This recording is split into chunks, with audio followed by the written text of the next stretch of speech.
आपको? ठीक है, हाँ कोई बात नहीं। तो आप आपकी भी प्रॉब्लम अलग है, आप उसको उससे कर सकते हो, जूम पे कर लेना।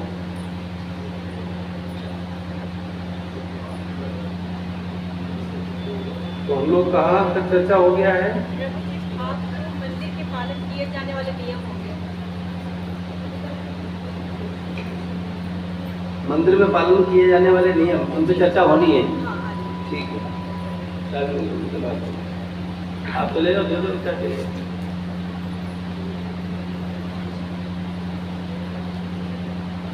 भाग 2, मंदिर में पालन किए जाने वाले नियम का विनम्रता। प्राचीन काल में राजा पालकी में यात्रा करते थे।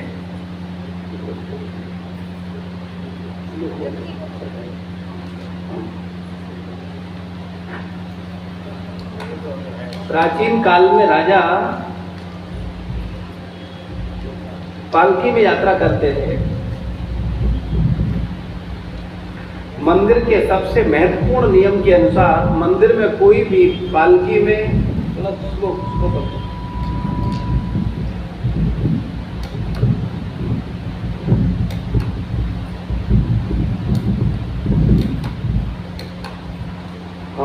प्राचीन काल में राजा महाराजा पालकी में यात्रा करते थे। मंदिर में सबसे महत्वपूर्ण नियम के अनुसार मंदिर में कोई भी पालकी में, वाहन में अथवा पैरों में जूते चप्पल पहनकर प्रवेश न करे। इसके पीछे उद्देश्य यह है कि हमारी सामर्थ्य, पात्रता अथवा सामाजिक स्थिति कितनी भी श्रेष्ठ क्यों न हो, हमें अपने राजसीकृति अर्थात स्वामी अथवा भगवान बनने की प्रवृत्ति का त्याग करना चाहिए। भक्तों के संग में, विशेषतः मंदिर में, दासानुदास का ही भावना होना चाहिए। ओम अज्ञानतिमिरान्धस्य ज्ञानाञ्जनशलाकया चक्षुरुन्मिलितं येन तस्मै श्रीगुरवे नमः। श्रीचैतन्यमनोभीष्टं स्थापितं येन भूतले स्वयं रूपा कदा मह्यं ददाति सुखदान्तिकम्। वन्देऽहं श्रीगुरो श्रीयुतपदकमलं श्रीगुरुं वैष्णवांश्च श्रीरूपं साग्रजातं शैलरघुनाथान्वितं तं सजीवं सावद्वैतं सावधूतं परिजनसहितं कृष्णचैतन्यदेवं श्रीराधा कृष्णपादां शैलरललिता श्रीविशाखान्वितांश्च। हे कृष्ण करुणा सिंधु दीनबंधु जगत्पते गोपीश गोपिका राधा कांत नमोस्तुते। तप्त कांचन गौरांगी राधे वृंदावनेश्वरी वृषभानुसुते देवी प्रणमामि हरिप्रिये। वाञ्छाकल्पतरुभ्यश्च कृपा सिन्धुभैव च पतितानां पावनेभ्यो वैष्णवेभ्यो नमो नमः। जय श्री कृष्ण चैतन्य प्रभु नित्यानंद श्री अद्वैत गदाधर श्रीवासादि गौरभक्तवृंद। हरे कृष्णा कृष्णा कृष्णा हरे हरे, हरे राम राम राम हरे हरे। नमो विष्णुपादाय कृष्णपृष्ठाय भूतले श्रीमते भक्तिवेदांत स्वामी नामिने। नमस्ते सारस्वते गौरवाणी प्रचारिणे निर्विशेष शून्यवादी पाश्चात्य देशधारिणे।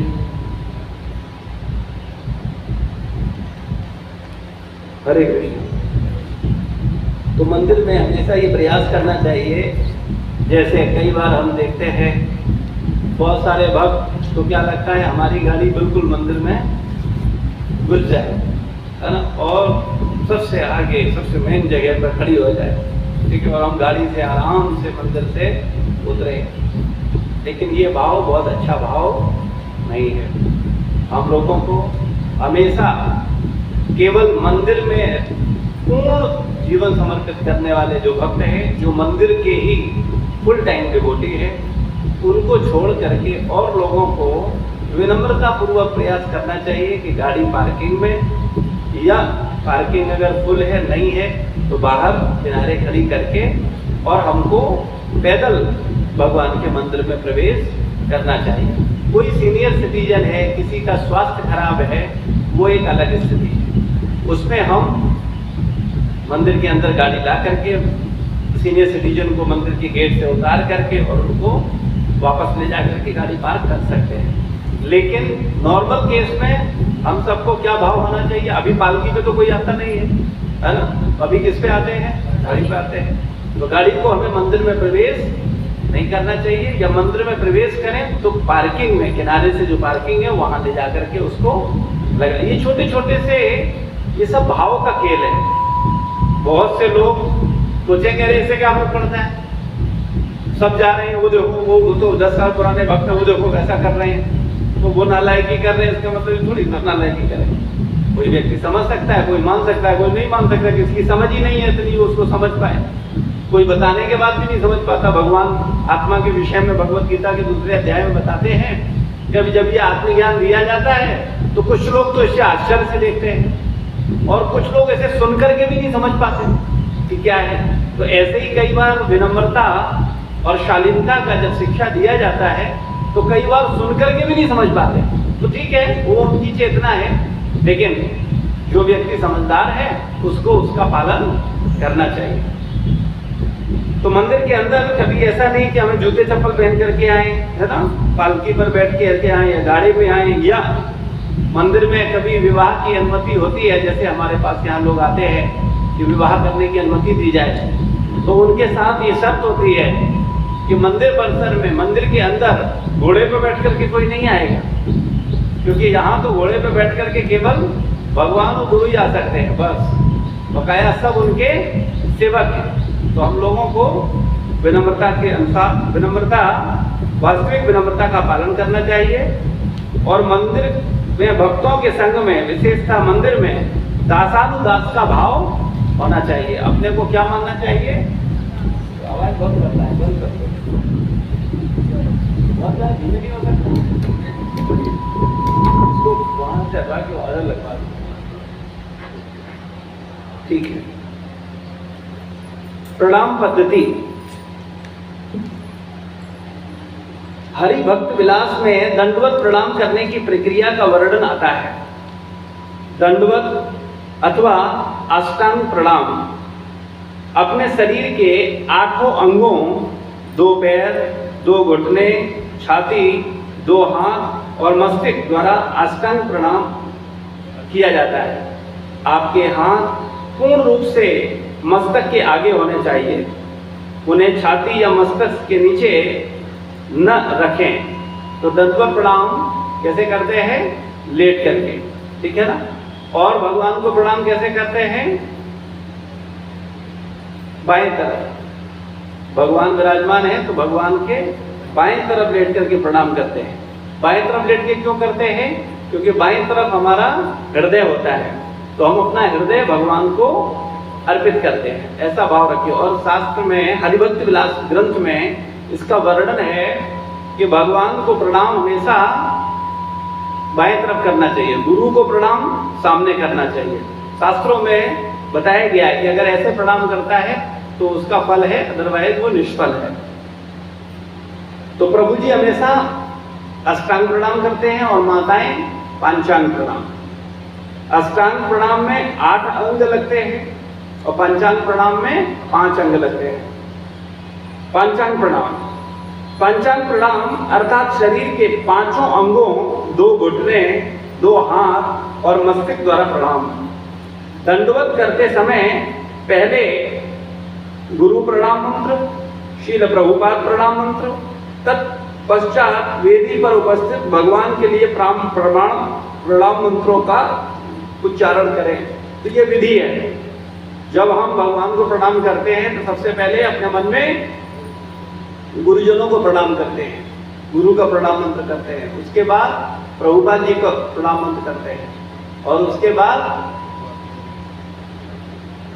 चैतन्य महाप्रभु पंचतत्वों को प्रणाम करते हैं, नरसिंह प्रहलाद महाराज को प्रणाम करते हैं, और फिर राधा रानी को प्रणाम करते हैं, कृष्ण को प्रणाम करते हैं और उनके प्रणाम मंत्रों को बोलते हैं। तो इस तरीके से हमें प्रणाम करते समय जब जब हम प्रणाम करें तब तब हमें इस क्रम का पालन करना चाहिए। तीसरा, प्रातः काल अथवा दिन में जब भी मंदिर जाएं, यदि उस समय भगवान जागे हुए हों तो उन्हें दंडवत प्रणाम करें। शास्त्रों में वर्णन है कि जिस समय भगवान विश्राम कर रहे हो अथवा स्नान कर रहे हो उस समय उन्हें न तो दंडवत करना चाहिए और न ही उनका प्रदक्षिणा करनी चाहिए। ठीक है ना, तो हम लोगों को उनको प्रणाम नहीं करना चाहिए। चौथा, वेदी अल्टर से थोड़ा सा अंतर रखकर ही दंडवत करें। गर्भगृह में दोनों हाथ जोड़कर मन में प्रणाम मंत्र एवं महामंत्र का उच्चारण करें। जो ब्राह्मण दीक्षित भक्त होते हैं, जो मंदिर के अंदर भगवान को आरती करते हैं, वो लोग मंदिर के अंदर प्रणाम नहीं करते। मंदिर में जहाँ भगवान विराजमान है वहाँ प्रणाम नहीं करते, वहाँ मानसिक प्रणाम करते हैं, लेकिन नीचे उतर करके फिर दंडवत प्रणाम करते हैं। तो हम लोगों को मंदिर में जो रेलिंग लगी हुई है उससे थोड़ा सा हट करके लेट करके प्रणाम करना चाहिए। वैष्णव आदर, ब्रह्मनारदी पुराण में उल्लेख है, कुछ विशेष परिस्थितियों में हमें वैष्णवों को दंडवत अर्पित नहीं करना चाहिए। जैसे जब वे स्नान कर रहे हो, फूल तोड़ रहे हो, पानी ला रहे हो अथवा प्रसाद ग्रहण कर रहे हो। ऐसी कठिन परिस्थिति में हम वैष्णवों को मन में भी प्रणाम अर्पित कर सकते हैं। योग परिस्थिति होने पर पूर्ण दंडवत अर्पित करें।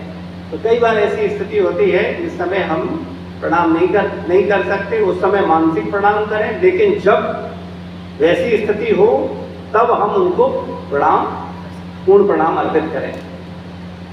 मंदिर में प्रणाम, मंदिर में प्रवेश करने के बाद सबसे पहले निम्नलिखित प्रार्थना करते हुए उपस्थित वैष्णवों को पंचांग 5 अंगों सहित प्रणाम अर्पण करना चाहिए।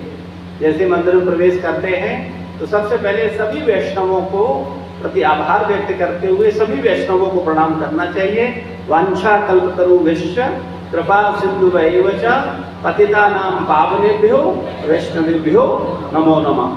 पंचांग प्रणाम करके सबको ये मंत्र बोलना चाहिए। इससे हम जितने भी वैष्णव हैं, चाहे वो कनिष्ठ हो, मध्यम हो, उत्तम हो, सबको हम क्या कर रहे हैं, प्रणाम अर्पित कर रहे हैं। मैं भगवत भक्त वैष्णवों को सादर प्रणाम करता हूँ, जो कल्प वृक्ष के समान प्रत्येक की इच्छा को पूर्ण करते हैं, जो दया के सागर हैं और एवं पतितों का उद्धार करते हैं। तत्पश्चात श्रील प्रभुपाद को अपने बाएं अंग की ओर रखते हुए दंडवत प्रणाम करें एवं निम्नलिखित प्रणति मंत्र का उच्चारण करें। जो प्रभुपाद जी का प्रणाम मंत्र है, प्रभुपाद जी को आप मंदिर में जाते हो, प्रणाम करते हो, तो प्रभुपाद जी का मंत्र नमो विष्णुपादाय कृष्ण पृष्ठाय भूतले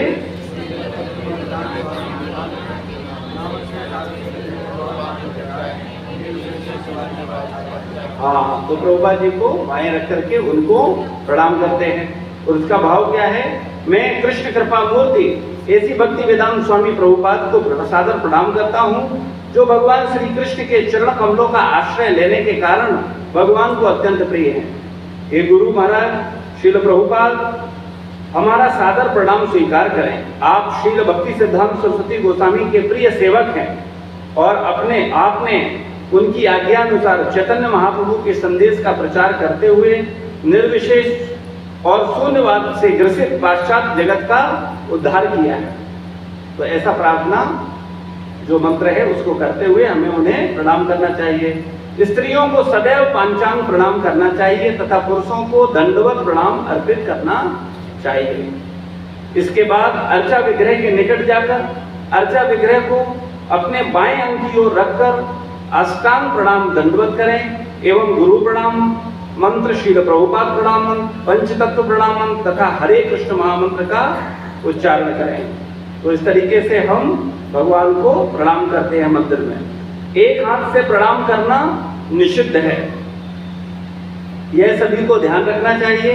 दंडवत प्रणाम करते समय शरीर पृथ्वी के समानांतर हो एवं दोनों हाथ शरीर के आगे बाहर की दिशा में हो। तो हम लोगों को हमेशा प्रणाम पूरा साष्टांग लेट करके करना चाहिए और दोनों हाथ सर के आगे हो। अगर झोली माला है तो झोली माला को हाथ में लेकर के हम ऐसे लेट करके अष्टांग प्रणाम कर सकते हैं। हम लोगों को, भक्तों को वास्तविकता में जब फोन पर, कॉल पर जब हम प्रत्यक्ष रूप से उपस्थित नहीं हैं तो हम मन से और वाणी से प्रणाम करते हैं। और कई आदर्श भक्त तो क्या करते हैं कि वो भले ही फोन पे हो लेकिन वो क्या करते हैं, उसी समय वो जहां है वहां प्रणाम करते हैं। तो ये एक अच्छे विनम्र भक्त का व्यवहार है। वो क्या करता है, जैसे प्रणाम करते हैं तो क्या, जैसे कभी फोन आता है, महाराज का फोन आता है, गुरु का फोन आता है, तो वो क्या करते हैं, हम दंडवत प्रणाम बोलते भी हैं और भले ही महाराज देख रहे हो न देख रहे हो, गुरु देख रहा हो न देख रहा हो, लेकिन हम क्या करते हैं, अपने जहां हैं वहीं पर हम अपने रूम में प्रणाम अर्पित करते हैं। आप जहां हैं वहां प्रणाम अर्पित करते हैं, मानसिक रूप से भी और मौखिक रूप से भी बोलते हैं दंडवत प्रणाम। ऐसे ही जब आप आपस में एक दूसरे से बात करते हो तो कैसे करना चाहिए, वांछा करो, है ना, या हरे कृष्ण बोलते हैं, उसके बाद दंडवत प्रणाम। कुछ लोग क्या करते हैं, प्रणाम बंद कर देते हैं, दंडवत दंडवत दंडवत, ये अच्छा नहीं है, ये उद्दंडता है।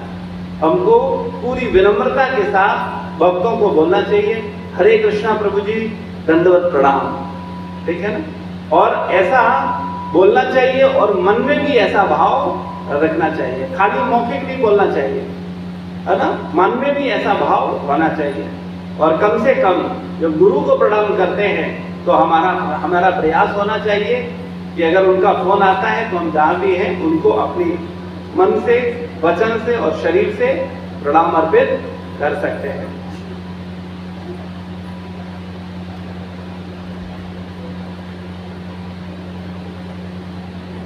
अर्चा विग्रहों पर ध्यान करना। मंदिर में अर्चा विग्रह अपने भक्तों को दर्शन देने के लिए आसीन रहते हैं। वे हमारे संप्रदाय के इष्ट देव हैं, इसलिए हमें सर्वप्रथम अत्यंत आदर पूर्वक उनका दर्शन करना चाहिए। भगवान का दर्शन कैसे करना चाहिए उसको समझिए। दर्शन लेने के लिए विचार करने योग्य हेतु कुछ बातें। भगवान के समक्ष एक ओर से दर्शन करें जिससे सामने बैठे भक्तों को भगवान के दर्शन में कोई बाधा न हो। तो जब पता चलता है कि भक्त लोग खड़े हैं तो हमें क्या करना चाहिए, एक साइड से भगवान का दर्शन करना चाहिए, बिल्कुल ठीक सामने जाकर के भगवान के समक्ष खड़े होने से बचना चाहिए, जिससे कि अन्य लोगों को भगवान के दर्शन करने में बाधा उत्पन्न न हो। और एक भक्त हमेशा ऐसा भाव रखता है, वो अन्यों को दर्शन देने का प्रयास करता है, वो सबको धक्का मार करके सबसे आगे भगवान का दर्शन लेने की कोशिश नहीं करता। एक अच्छा भक्त हमेशा इस मर्यादा का पालन करता है।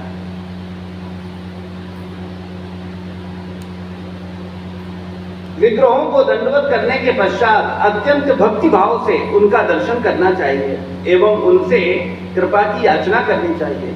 किसी को भी प्रत्यक्ष विग्रहों के मुख कमल को नहीं देखना चाहिए। भगवान का दर्शन कैसे किया जाए इसकी प्रमाणिक विधि का वर्णन श्रीमद् भागवत 2:2-13 में वर्णित है। भगवान को कैसे ध्यान करना चाहिए, कैसे प्रणाम करना चाहिए, ऐसे नहीं जैसे लोग जाते हैं सीधा भगवान का मुख देखने लगते हैं, तो ये उचित तरीका नहीं है। अच्छा, अर्चा विग्रह पर मनन ध्यान करने की प्रक्रिया भगवान के चरण कमलों से आरंभ की जाए और उसकी प्रगति धीरे धीरे सुहास्य मुख कमल तक हो। चरण कमल, घुटने के नीचे एवं ऊपर के अंग, जांघ और इस प्रकार एक के बाद एक शरीर के अंगों पर ध्यान केंद्रित करें। भगवान के शरीर के अंगों के विभिन्न भागों पर क्रमशः मन जितना अधिक स्थिर होता है उतना ही अधिक हमारे मन एवं बुद्धि का शुद्धिकरण होता है। तो हम लोगों को जब भगवान का दर्शन करना चाहिए तो कैसे करना चाहिए? हाँ, लेकिन सबसे पहले गुरु परंपरा का दर्शन करना चाहिए, नीचे से शुरुआत करनी चाहिए, डायरेक्ट भगवान नहीं। हम लोगों की प्रॉब्लम यह है कि हम सबको धक्का मारकर सीधे भगवान के पास पहुंचना चाहते हैं। हमारा बस चले तो गुरु के सर पे लात रख करके सीधे भगवान के पास जाए, बल्कि गुरु को किनारे हटा दे, हटाओ, कोई बीच में नहीं, हम और हमारे भगवान। तो ऐसा भाव एक वास्तविक शुद्ध भक्त का नहीं होता है। वो क्या करता है, सर्वप्रथम गुरु को प्रणाम करता है, गुरु परंपरा में जो आचार्य हैं उनको प्रणाम करता है, उसके बाद पंच तत्व को प्रणाम करता है, उनको ध्यान से दर्शन करता है, फिर नरसिंह प्रहलाद महाराज को प्रणाम करता है, उनको दर्शन करता है, और उसके बाद राधा कृष्ण का दर्शन करता है, उनके चरणों से दर्शन को प्रारंभ करता है। चरण, घुटने, जंघा, उसके नाभि, नाभि के बाद वक्ष स्थल, ऐसे करते हुए धीरे धीरे धीरे धीरे अपने ध्यान को भगवान के मुखमंडल पर लेकर के आता है। ये भगवान के दर्शन करने का प्रॉपर शिष्टाचार है। तो इस तरीके से हमें भगवान का दर्शन नियमित रूप से जब भी मंदिर आए तो हमें ऐसे दर्शन करना चाहिए। श्रील प्रभुपाद तात्पर्य में कहते हैं, इस प्रकार विग्रहों पर मनन एवं ध्यान करना हमें अपनी इंद्रिय तृप्ति से अनासक्त होने में मदद करता है। दर्शन का आरंभ अपने बाएं स्थित विग्रहों से करना चाहिए, आगे क्रमशः दाईं ओर के विग्रहों का दर्शन करें। उदाहरण स्वरूप यदि आप श्री राधा गोपीनाथ मंदिर में हैं तो सर्वप्रथम दर्शन गुरु परंपरा का होना चाहिए, तत्पश्चात नित्यानंद प्रभु, चैतन्य महाप्रभु, श्रीमती राधा रानी, श्री गोपीनाथ जी एवं अंत में श्री गोपाल जी का दर्शन करें। पुष्प अर्पण करते समय भी दर्शन का यही क्रम रखें। तो हम लोगों को क्रमबद्ध तरीके से भगवान का दर्शन करना चाहिए। मंदिर में बैठने की विधि, मंदिर के अंदर या भक्तों के समक्ष जब बैठते हैं तो कैसे बैठना चाहिए। मंदिर में बैठते समय अर्चा विग्रहों के समक्ष पैर खुले न हो। जब भी हम लोग बैठते हैं तो हमको क्या प्रयास करना चाहिए, हमारे पैर दिखने नहीं चाहिए। हमको पैर क्या करना चाहिए, अपनी धोती से, ऐसा धोती से क्या करना चाहिए, कवर कर लेना चाहिए, और दोनों पैर दिखे नहीं। ठीक है। अब जो धोती पहनते नहीं वो क्या करेंगे, तो वो पैर अपने घर पे रख के आए, और नहीं तो भगवान के समक्ष धोती कुर्ता पहन करके आए। देखो एक बड़ा गहरा सिद्धांत है। आप अगर संसार में भी किसी प्रधानमंत्री, राष्ट्रपति से मिलने जाते हो तो मुंह उठा के ऐसे चले जाओगे। आपको पता चले कि आपको प्रधानमंत्री से मिलने जाना तो कैसे जाओगे, पूरा बढ़िया से अच्छे से तैयार होकर सूट बूट पहन करके अच्छे से जाओगे ना। तो ऐसे ही भगवान कौन है, इन्हें हम लोग भगवान मानते नहीं, बोले भले ही कुछ, लेकिन इन्हें पत्थर ही मानते हैं। वास्तव में अगर माने कि अरे ये अनंत ब्रह्मांडों के मालिक हैं, ब्रह्मा जी के, शिव जी के, हनुमान जी के मालिक हैं, दुर्गा जी के मालिक हैं, दुर्गा जी दासी हैं, हनुमान जी दास हैं, शिव जी दास हैं, ब्रह्मा जी इनके दास हैं, उनसे मिलने जा रहे हो। ब्रह्मा कौन है, इस ब्रह्मांड का सबसे पावरफुल व्यक्ति। आप अगर अमेरिका के राष्ट्रपति से मिलने जाओ, कैसे जाओगे, पहले तो मिलने का सौभाग्य नहीं मिलेगा, है ना। और अगर मिलने जाओगे तो कैसे जाओगे, मुंह ढा के ऐसे कीचड़ लगा हुआ, आप बरमुड़ा पहने हुए चले जाओगे। मंदिर में लोग ऐसे ही करते हैं, उल्टा सीधा जो पहने हैं, कोई घुटना पहने चला आ रहा है, मुंह धोया नहीं है, घुसा चला आ रहा है, क्योंकि वो जानवर हैं। वो मनुष्य शरीर तो धारण किए, लेकिन हर पशु है, उन्हें कुछ पता ही नहीं वो क्या करें, उसमें उनका दोष नहीं है। लेकिन हमें सीखना चाहिए, हमको जानना चाहिए। तो भगवान के मंदिर में जब दर्शन करते हैं तो हम लोगों को क्या प्रयास होना चाहिए, हम धोती कुर्ता पहन के आए, कम से कम भगवान को दर्शन देने जा रहे हैं। आप लोगों ने जगन्नाथ रथ यात्रा में वो लीला देखी थी, IGF की गर्ल्स के द्वारा की गई थी। कौन भक्त थी वो, भक्त का नाम क्या था, बेला। तो बेला क्या करती है, भगवान को प्रसन्न करने के लिए सुंदर साड़ी पहन करके जाती है, जिससे भगवान को आनंद मिले, खुद की प्रसन्नता के लिए नहीं, भगवान को खुश। ऐसे ही भगवान खुश कैसे होंगे, पैंट शर्ट में, धोती कुर्ता में। हाँ, तो हमें अपने संस्कारों के अनुरूप धोती कुर्ता पहन करके, कम से कम मंदिर में जब आए तो धोती कुर्ता पहन करके आए। तो अगर धोती कुर्ता पहनेंगे तब हम क्या करेंगे, अपने पैरों को ढक पाएंगे। तो मंदिर में बैठते समय अर्चा विग्रहों के समक्ष पैर खुले न हो एवं अपने पैरों की उंगलियों का निर्देश अर्चा विग्रह गुरु महाराज तुलसी देवी की ओर न हो, यदि संभव हो तो पैर एवं एड़ियां ढकी होनी चाहिए। कई बार लोग बैठते हैं, जैसे सत्संग में भी बैठे हैं, क्या करें, पैर फैला लेंगे, ठीक है। जब माला कर रहे हैं मंदिर बैठे हैं, सामने पैर फैला लेंगे, ये अपराध है। कभी भी हमें भगवान के समक्ष पैर की उंगलियां या पैर फैलाने नहीं चाहिए। गुरु, भगवान, तुलसी जी, इनके समक्ष कभी भी हमें सामने पैर नहीं फैलाने चाहिए, ये अपराध है।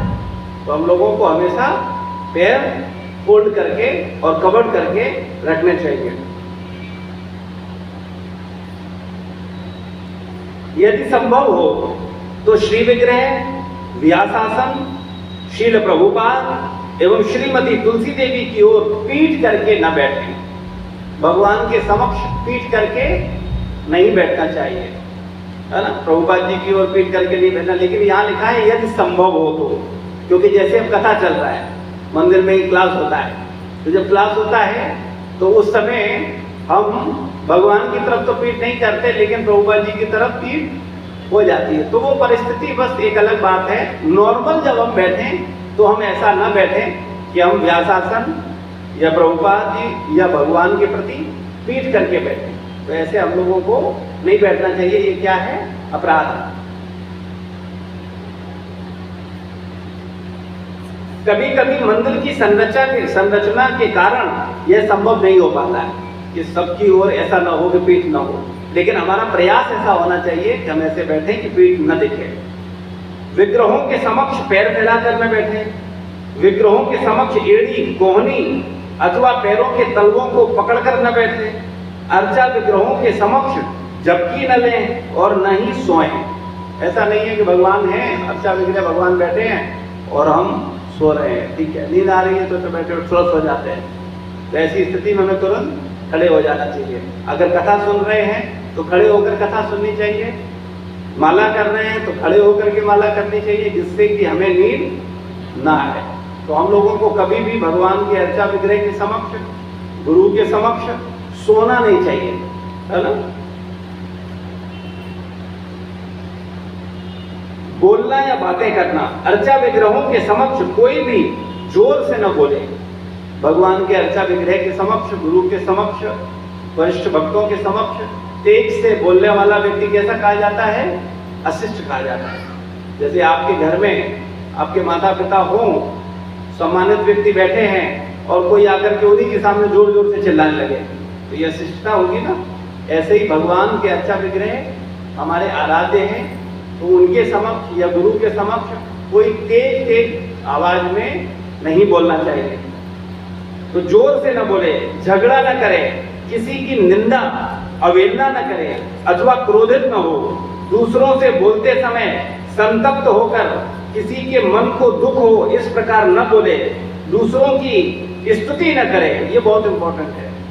निंदा न करे वो तो ठीक है, भगवान और गुरु के समक्ष कभी भी किसी दूसरे का क्या नहीं करना चाहिए, गुणगान नहीं करना चाहिए।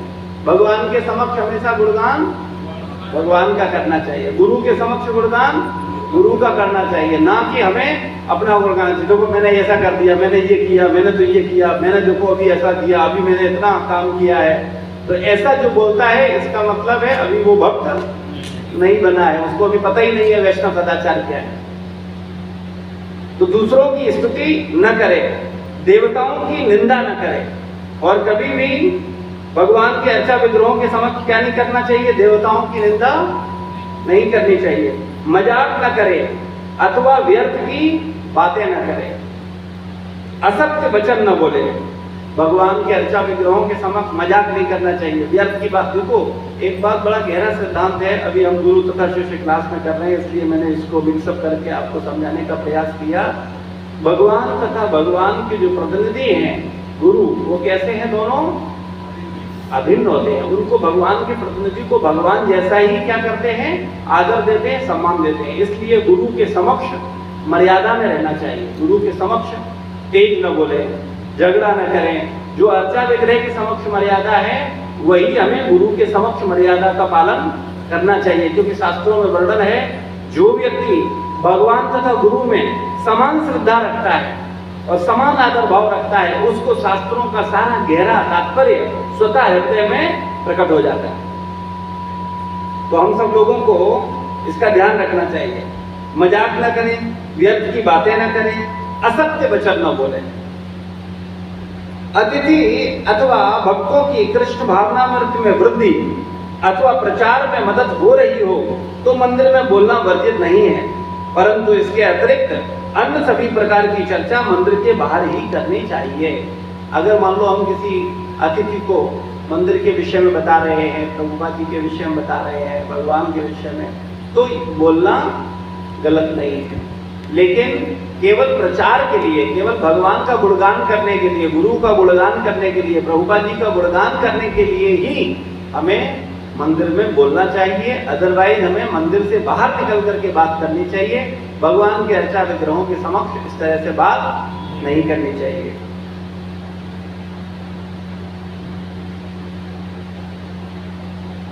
तो आज हम लोग यहीं तक चर्चा करते हैं, अगली बार हम लोग इसके आगे चर्चा करेंगे। श्रील प्रभुपाद की जय, गुरु महाराज की जय, समस्त भक्त वृंद की जय।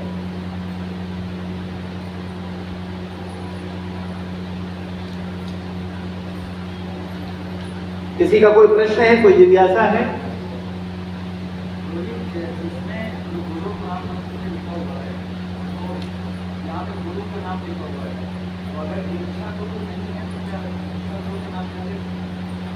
देखिए, मानसिक प्रणाम होता है। जैसे हमारा जब दीक्षा हो जाता है तो हमें दीक्षा गुरु का प्रणाम मंत्र मालूम होता है। जैसे आप लोगों को प्रणाम मंत्र याद करवाया गया है तो हम उनका प्रणाम मंत्र बोलते हैं। शिक्षा गुरु को मानसिक प्रणाम करते हैं। जैसे हम भी क्लास करते हैं तो क्लास करने से पहले प्रभुपाद जी का प्रणाम मंत्र बोलते हैं, उसके बाद गुरु महाराज का मानसिक प्रणाम मंत्र बोलते हैं, और उसके बाद अपने शिक्षा गुरु दीक्षा गुरुओं को मानसिक प्रणाम करते हैं कि उनकी कृपा से आज हम कुछ बोलने की प्रयास कर रहे हैं। तो ऐसा भाव हम मानसिक रूप से कर सकते हैं।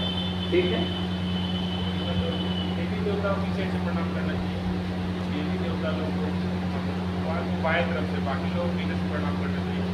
देवी देवताओं को प्रणाम का वर्णन अभी तो इसमें नहीं आया है। देवी देवताओं को ऐसे तो वर्णन यह है कि जब भी हम प्रणाम करें उनको तो उनसे प्रार्थना यही करनी चाहिए कि हमें भगवान के चरणों में भक्ति दो। लेकिन उनको प्रणाम बाएं करना चाहिए, दाएं करना चाहिए या सीधे करना चाहिए, ये थोड़ा मनन का विषय है, इसको हम देखेंगे तब आपको बताएंगे। ठीक है ना। क्योंकि अक्सर हम लोग देवी देवताओं को, जैसे शिव जी है तो गुरु स्थान पे है तो सामने ही प्रणाम करते हैं, है ना। हनुमान जी हैं तो गुरु स्थान पर हैं तो सामने प्रणाम करते हैं, है ना। नहीं, सामने करना चाहिए, वैसा नहीं है कि हम शिव जी हैं, हनुमान जी हैं, ये सब भगवान के ही तो सेवक हैं, विश्वास पात्र सेवक हैं, ये सब गुरु स्थान पे हैं। कृपा करो गुरुदेव की नहीं, है ना। शंकर जी को भगवान रामचरितमानस में तुलसी बाबा गुरु स्थान पर रख रहे हैं तो गुरु को प्रणाम सामने करना चाहिए, तो हम उनको प्रणाम सामने कर सकते हैं, उसमें कोई बुराई नहीं। ठीक है। मंदिर जाते हैं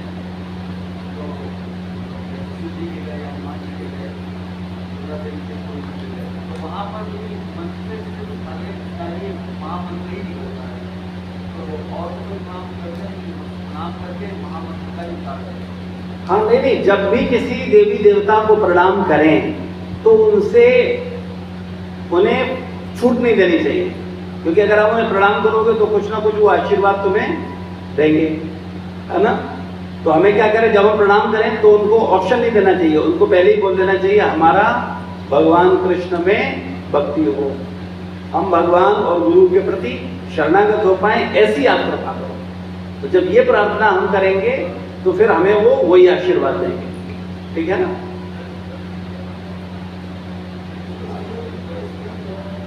आपकी आवाज नहीं आ रही, आगे आगे बोलना पड़ेगा।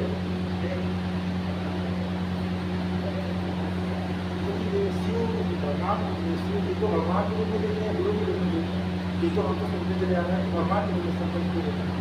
आप बोल रहे हैं गुरु के रूप में देता है, क्योंकि हम इसीलिए आज पहली क्लास है क्या? जी हाँ, पहली क्लास। आप यही गड़बड़ है।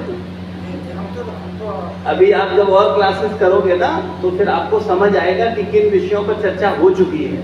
अभी ये लोग जो चर्चा कर रहे हैं, ये लोग वो लोग हैं। हमारे आप विस्तार से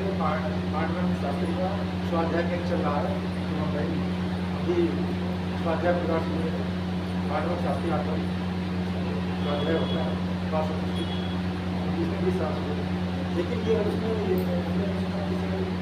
गुरु जो है सत्य के गुरु की बात है वो हमेशा है और ये जो है प्रभु की रूप है। आपने बताया कि जब हम इसको सुनेंगे ना, जब हम समझेंगे तो समझ पाएंगे भगवान एक हैं कि बहुत सारे हैं। एक दूसरे की पूरक है राम शिव जी की पूजा करते हैं, शिव जी राम जी करते हैं, हाँ, लेकिन ये एक कम। जैसे रामेश्वरम मैं समझ गया आपकी बात को, पहले के लेक्चर सुनोगे ना तो आपको समझ आएगा। हमने सुना कि जैसे श्रीलंका जा रहे थे तो राम जी तो उन्होंने श्री रामेश्वरम शिवलिंग की स्थापना की तो वो दोनों एक दूसरे को पूरा सुनते चले आ रहे ऐसा सुनते चले आ रहे हैं, लेकिन हमने बहुत कुछ सुना है। इसको समझो, भगवान ने सुदामा के भी पैर धोए के नहीं धोए, तो सुदामा भगवान हो जाएंगे। हमने क्वेश्चन आया नहीं, इसीलिए तो मैं बता रहा हूँ, मैं आपको एक्सप्लेन। भगवान ने अर्जुन का रथ हाँका तो क्या अर्जुन भगवान हो गए? तो वही एक दूसरे पूरक नहीं नहीं, पूरक नहीं है, भगवान के भक्त हैं ये, और भगवान अपने भक्तों को बहुत आदर करते हैं, बहुत मान देते हैं। लेकिन इसका मतलब ये नहीं कि भक्त भगवान हो जाएगा। भगवान भगवान है, भगवान के समान कोई नहीं है। और वो भगवान कौन है? भगवान राम, भगवान कृष्ण, विष्णु तत्व जो है वो परम तत्व है। ऐसा शास्त्रों का, वेद व्यास जी का, तुलसी बाबा का, मीरा जी का, जितने सिद्ध संत हैं उन सब का मत है। आप अगर रामचरितमानस पढ़ोगे उसमें स्पष्ट रूप से तुलसी बाबा बता रहे हैं परब्रह्म भगवान राम है। हर ब्रह्मांड में एक ब्रह्मा है, एक शिव है, एक विष्णु है, लेकिन राम एक है, वो परब्रह्म है। कृष्ण एक है, परब्रह्म है। और शिव जी को गुरु स्थान पर रख करके वो पूजा करते हैं, भवानी गुरु को गुरु स्थान पर रखते हैं। तो ये बड़ा मनन और चिंतन का विषय है। जब आप रेगुलर क्लास में आओगे तो चीजों को समझ पाओगे। ठीक है, और कोई प्रश्न किसी का? प्रभु जी, अभी जो आपने कहा कि भगवान को अच्छा वगैरह को बाएं तरफ से प्रणाम करना, वो समझ में नहीं आया कि जैसे अभी यहाँ पर हम लोग जाते हैं तो बाएं साइड में प्रभुपाद जी का है, तो हम लोग उनके सामने प्रभुपाद जी को भी बाएं से करना है और भगवान राधा कृष्ण को भी बाएं से करना तो है। हमारे बाएं में रहेंगे ना। हाँ, जब हम लोग जाते हैं ना तो भगवान इधर विराजमान है, तो हम लोग ऐसे ऐसे लेटते हैं ना, तो हमारा बायां हाथ उनकी तरफ होता है ना, यानी हृदय उनकी तरफ होता है ना, तो बस वही प्रणाम करना है। ठीक है, लेकिन जब कुछ लोगों को पता नहीं होता है तो वो देखते हैं लेट के प्रणाम करना है, तो कोई इधर से लेट रहा है तो कोई इधर से लेट जाता है। अब उसको पता नहीं है तो उसको लगता है अरे लेटते ही तो है, तो लेट जाते हैं। कुछ लोग सामने लेट जाते हैं। कई बार माताओं को पता नहीं होता था, वो भी लेट जाती हैं, वो भी लेट के प्रणाम करती हैं। लेकिन माताओं को कभी भी लेट के प्रणाम नहीं करना होता है, उनको हमेशा पांचांग प्रणाम करना होता है। ठीक है, ठीक है। आप सबका आभार। श्रील प्रभुपाद की जय, गुरु महाराज की जय, समस्त भक्त वृंद की जय। तो अगली बार जो ये सेशन रहेगा वैष्णव सदाचार, इसको हम लोग डिस्कस करेंगे और सैटरडे शाम को